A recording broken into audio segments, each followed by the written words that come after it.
You know, a mother never expects her own child to abandon her in her most vulnerable moment. But life has a way of revealing truths you wish you never knew. I raised my son Daniel alone after his father passed. I gave up everything, dreams, promotions, nights out, even food, just to make sure he had the best life possible. And he did.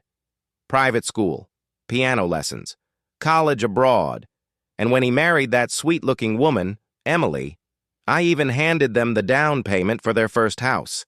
So when I was told I needed heart surgery, serious, delicate, life-or-death kind of surgery, I didn't think I had to ask twice for him to be there.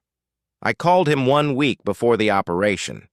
His voice was cheerful, distant, the kind you hear from someone distracted. "Hey, Mom. Sorry, can't talk long. We're heading out soon." I explained everything, the procedure, the risks, the fact that I'd be alone. And then silence. He cleared his throat. "I wish you told me earlier. Emily and I are going on a cruise.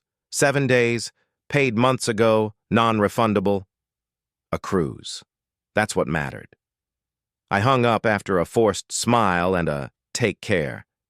The surgery went well physically, but the loneliness, the echo of an empty waiting room when I opened my eyes, that hurt deeper than the scalpel.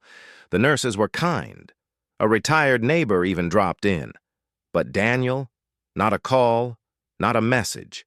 He returned from his tropical escape 2 days after I was discharged, brought me a souvenir magnet. I stared at it like it was poison. "Oh, come on, Mom," he said when I didn't smile. "You're fine now, right? We needed that break." I just nodded, but inside, something shifted.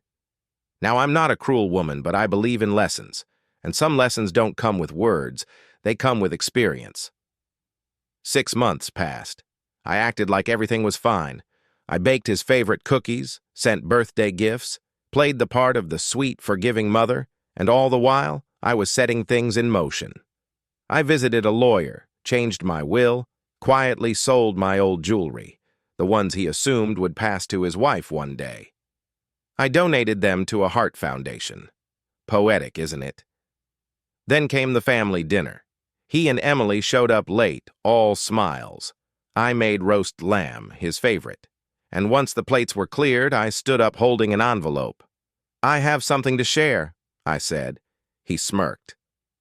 "Another cruise ticket, Mom?" "No," I said, handing him the envelope. "Just a letter."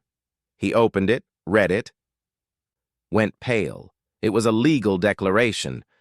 Everything I owned, my house, my savings, the investments, was to go to the local children's hospital when I passed. Every single penny. He blinked. "What? What is this?" "That," I said, my voice calm, "is just fairness.